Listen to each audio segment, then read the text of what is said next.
आज तुम्हाला लढावं लागेल स्वतःसाठी. स्वतःला विचारा का लढतोय.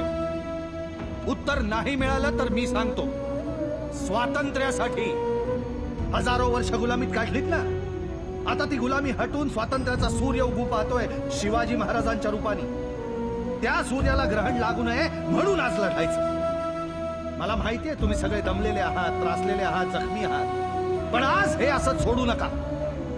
या जखमांकडून, तारवटलेल्या डोळ्यांकडून, धपापणाऱ्या छात्यांकडून बक्षिसी वसूल करा. तुमचं युद्ध गनिमाशी नाहीच आहे. तुमचं युद्ध आहे कमजोरीशी. आज तुमचं युद्ध आहे काळ बनू पाहणाऱ्या वेळेशी.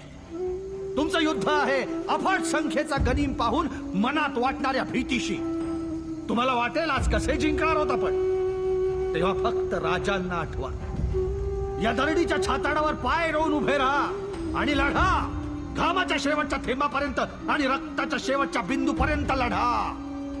मी तुम्हाला वचन देतो, आज जर राजांना वाचवलं तर या खोडखिंडीच्या दगडावरती तुमची नावं कायमची कोरली जातील आणि तुम्हाला तुमचा हक्क हक्काने मागता येईल. त्या हक्काचं नाव आहे स्वराज्य. बोला